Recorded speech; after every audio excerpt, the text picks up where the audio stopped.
Assalamualaikum warahmatullahi wabarakatuh. Salam sejahtera untuk kita semua. Kali ini saya ingin berbagi tentang pengetahuan mengenai sejarah peradilan di Indonesia. Yang untuk membahasnya itu kita coba untuk merunut dari dinamika implementasi konstitusi tertulisnya di Republik ini. Ada soal yang besar yang perlu mendapatkan perhatian kalau kita ingin membahas tentang sejarah peradilan di Indonesia ini, yakni soal setelah kita merdeka dan sebelum kita merdeka. Sebelum kita merdeka, kondisi peradilan di Indonesia dibiarkan dalam tanda kutip oleh pemerintah penjajahan dengan sistem yang boleh dibilang pluralifikasi, sistem yang menganut peradilan yang banyak. Sedangkan setelah kita merdeka, kita bermaksud karena Republik Indonesia itu adalah negara kesatuan, maka kita ingin peradilan itu sebisa-bisanya diselenggarakan secara unifikasi. Oleh karena itu, bagaimana dinamika lembaga peradilan ini terkait dengan implementasi konstitusi-konstitusi yang berlaku di Indonesia dapat kita lihat misalnya dari untuk pertama kalinya ketika kita merdeka, kita telah menetapkan Undang-Undang Dasar 1945 sebagai konstitusi tertulis. Maka pertama kita akan membahas ketika berlakunya Undang-Undang Dasar ini. Kemudian pada tahun 1949 berlakulah konstitusi tertulis yang lain yang disebutnya sebagai Konstitusi Republik Indonesia Serikat tahun 1949 yang disingkat dengan Konstitusi RIS 1949. Maka berarti yang kedua nanti pada periode kedua kita akan membahas berdasarkan Konstitusi Republik Indonesia Serikat tahun 1949. Yang ketiga, karena Indonesia kemudian setelah berdasarkan Konstitusi Republik Indonesia Serikat itu menganut federal state, negara serikat, maka Undang-Undang Dasar sementara tahun 1950 yang kita singkat menjadi UUDS 1950 itu mengembalikan lagi Indonesia sebagai negara kesatuan. Sehingga kita pada periode yang ketiga ini adalah periode berlakunya Undang-Undang Dasar sementara tahun 1950. Kemudian yang keempat,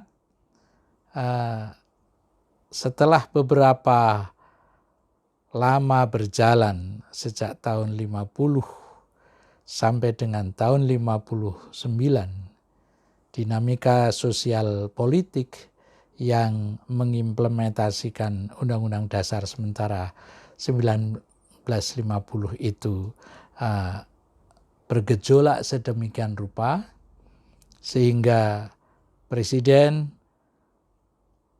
memberlakukan kembali Undang-Undang Dasar 1945 berdasarkan Dekret Presiden tanggal 5 Juli 59. Oleh karena itu, periode keempat ini kita akan membahas dinamika peradilan di Indonesia berdasarkan Undang-Undang Dasar 1945, Dekret Presiden 1959. Dan berikutnya lagi, yang kelima, Undang-Undang Dasar 1945 itu kemudian diubah. Yang sebelumnya ditandai dengan adanya dinamika sosial politik sebagai dampak dari keadaan ekonomi yang terpuruk atau orang biasanya menyebutnya krisis ekonomi yang kemudian berdampak pada krisis di bidang sosial dan politik, maka kemudian bergantilah rezim pemerintahan yang kemudian mengubah Undang-Undang Dasar 1945 pada tahun 1999 sampai dengan 2002. Oleh karena itu kita sebut nanti adalah periode berlakunya Undang-Undang Dasar 1945 perubahan. Baiklah, kita akan mulai untuk membahas pada periode yang pertama ini. Pada periode pertama ketika kita merdeka, tanggal 18 Agustus, setelah tanggal 17 Agustus kita memproklamasikan kemerdekaan Republik Indonesia, maka tanggal 18 Agustus ditetapkanlah Undang-Undang Dasar 1945. Pada saat ini dibentuk Undang-Undang Nomor 19 Tahun 1948 tentang susunan dan kekuasaan badan-badan kehakiman dan kejaksaan. Oleh karena itu, pengadilan apa yang ada dan berlaku ketika itu, yakni terdapat 3 lingkungan peradilan, yaitu peradilan umum, peradilan tata usaha pemerintahan, dan peradilan ketentaraan. Ada 2 pengadilan yang tidak tercakup di dalam Undang-Undang Nomor 19 Tahun 1948 tentang susunan dan kekuasaan badan-badan kehakiman dan kejaksaan itu, yaitu yang paling menonjol adalah peradilan agama, yang ketika Belanda datang, peradilan ini sudah ada. Dan kemudian turut campurnya kekuasaan pemerintahan mengatur peradilan agama, diatur dengan beberapa statblad. Namun ketika kita merdeka, peradilan agama tidak jelas posisinya. Tidak dihapuskan dengan Undang-Undang Nomor 19 Tahun 1945 itu, juga tidak ditegaskan berlaku. Dengan kata lain, pengadilan ini mengambang. Juga peradilan adat mengalami keadaan yang sama.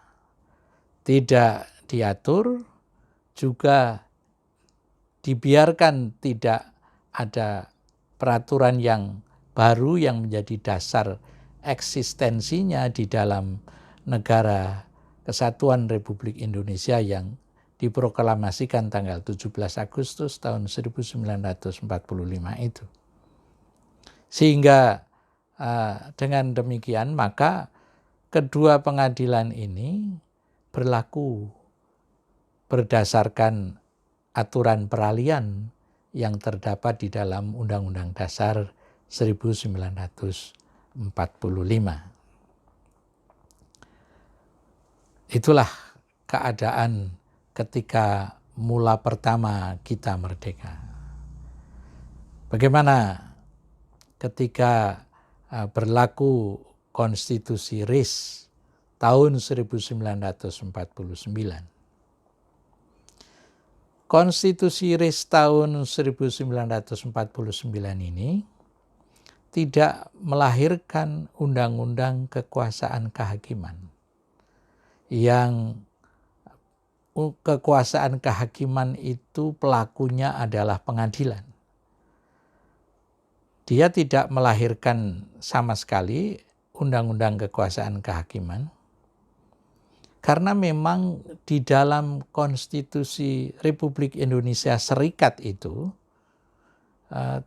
di dalamnya tidak terdapat ketentuan konstitusional mengenai kekuasaan kehakiman. Lalu apakah Konstitusi RIS tidak mengenal kekuasaan kehakiman? Mengenal, tapi dalam bentuk apa yang disebut oleh Konstitusi RIS sebagai alat-alat perlengkapan Federal Republik Indonesia.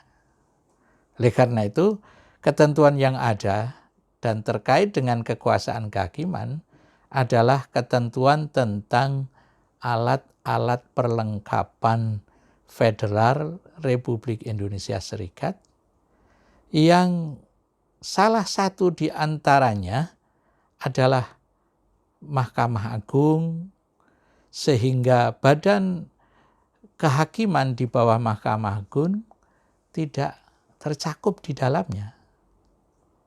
Kemudian undang-undang ini,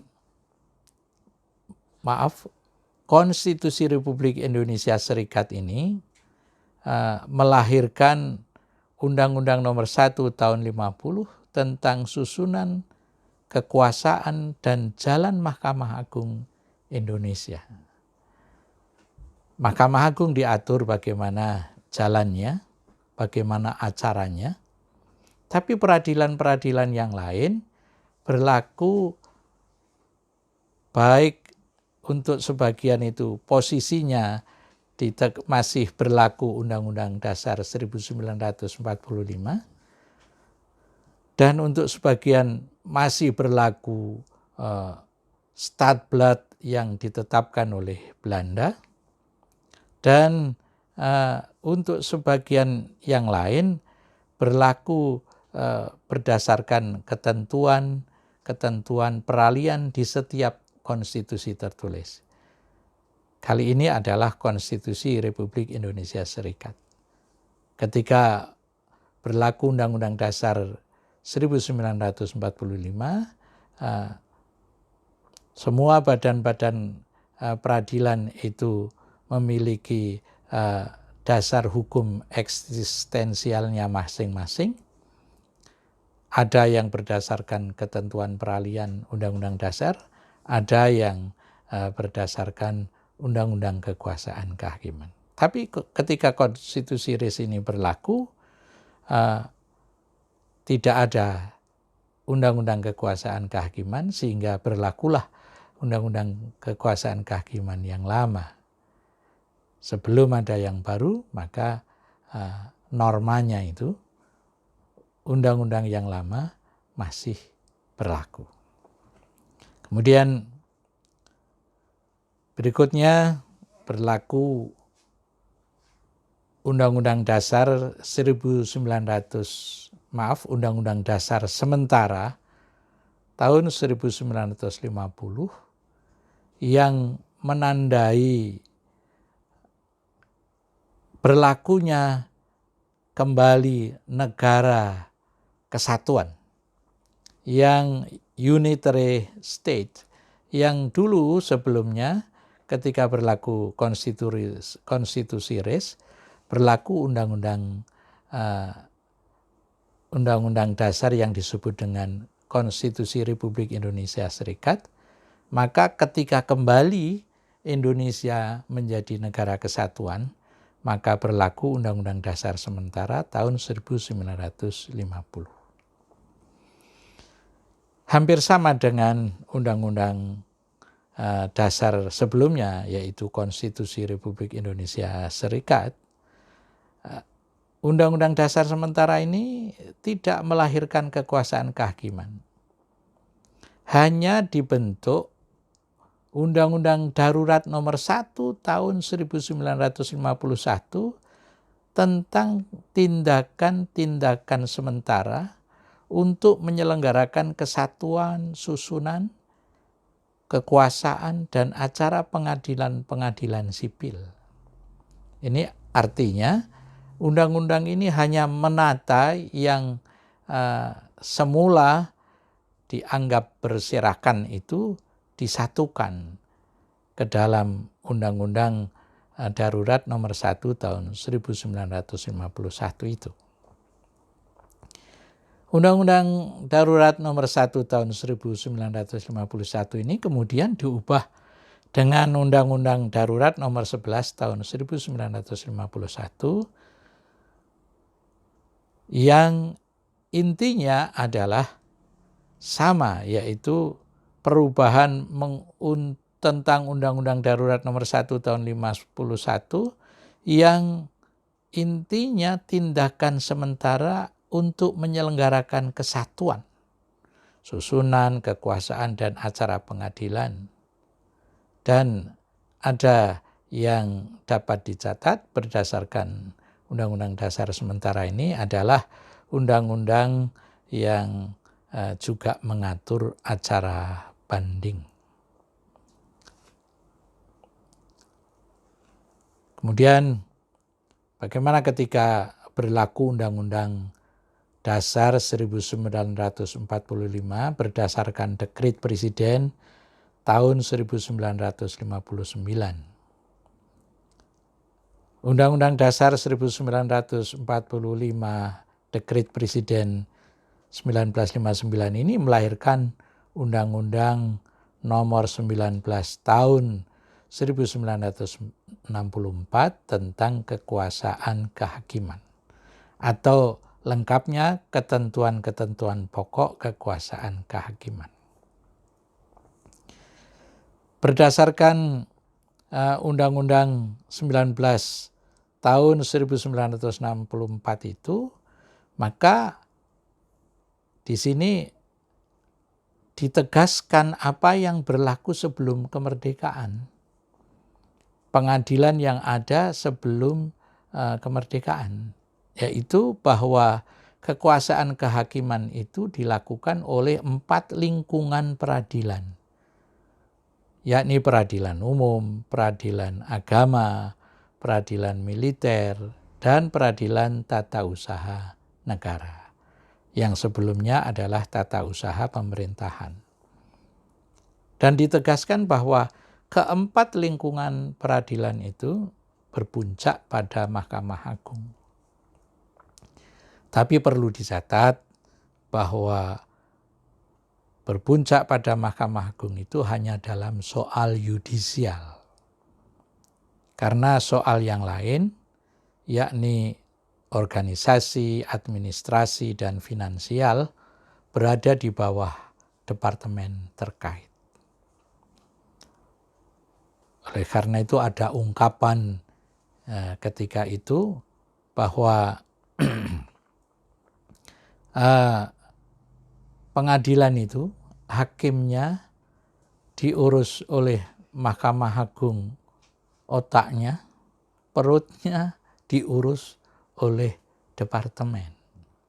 Sehingga hakim itu satu pihak diawasi oleh departemen, di pihak lain diawasi oleh Mahkamah Agung dalam fungsi yudisialnya.